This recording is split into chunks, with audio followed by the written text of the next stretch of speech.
Government survey ಎಲ್ಲ ರೀತಿ government digitalisation. ಈಗ ನಿಮ್ಮಲ್ಲಿ ಬಸವಕಲ್ಯಾಣ ನಕ್ಷೆ ಪ್ರಾಜೆಕ್ಟ್ ಅದು ಸೆಂಟ್ರಲ್ ಗೌರ್ಮೆಂಟ್ ಸ್ಕೀಮ್, ಸ್ವಾಮಿತ್ವ ಸೆಂಟ್ರಲ್ ಗೌರ್ಮೆಂಟ್ ಸ್ಕೀಮ್ ಎಲ್ಲ ಸ್ಕೀಮ್ಗಳೇ ನಮಗೆ ಬಳಸ್ಕೊಳತ್ತಾರೆ ಸರ್.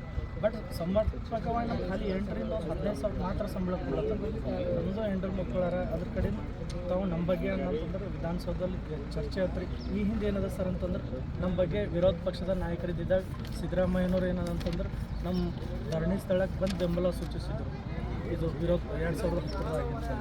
2010ದಾಗ ಆಮೇಲೆ ಗೆಜೆಟ್ನು ತಂದರು ಸರ್. ಶ್ರೀನಿವಾಸ್ ಪ್ರಸಾದ್ ಅವ್ರು ಇದ್ದಾಗ ಇವ್ರಿಗೆ ಒಂದೇ ಬಾರಿ ವಿಶೇಷ ನೇಮಕಾತಿ ಅಡಿಯಲ್ಲಿ ನೀವು ಏನದಂದ್ರೆ ಕಾಯಂ ಮಾಡಿಕೊಡಿ ಅಂತೇಳಿ ಪ್ರಸ್ತಾವನೆಯನ್ನು ಕೊಟ್ಟರು. ಸೊ ಇಲಾಖೆಯವರು ಇದಕ್ಕೆ ಮಿಸ್ಗೈಡ್ ಮಾಡಿ, ಕಂದಾಯ ಸಚಿವರಿಗೆ ಮಿಸ್ಗೈಡ್ ಮಾಡಿ ನಮ್ಮ ಫೈಲ್ ಭೂದಾಸ 88 ಅಂತ ಹೇಳಿದೆ ಸರ್. ಇದು ಇಲಾಖೆಯವ್ರು ಮಿಸ್ಗೈಡ್ ಮಾಡಿ ಇವರಿಗೆ ತೊಗೊಳ್ಳೋಕೆ ಬರೋಂಗಿಲ್ಲ ಅಂಥೇಳಿ ಎಂಡೋಸ್ಮೆಂಟ್ ಅದು ಕೊಟ್ಟಿದ್ದು ಮಾಡಲ್ಲ. ಎಷ್ಟು ಅಪಾಯಿಂಟ್ ಆಗಿ ಎಷ್ಟು ವರ್ಷ ಇದೆಯಾ ಎಲ್ಲ ಲೈಸೆನ್ಸ್? ನಾವು 2002ದಾಗ ಒಂದು ಬ್ಯಾಚ್ ಆಗ್ಯದ ಸರ್. 2008ದಾಗ ಮತ್ತೊಂದು ಬ್ಯಾಚ್ ಆಗ್ಯದ ಸರ್.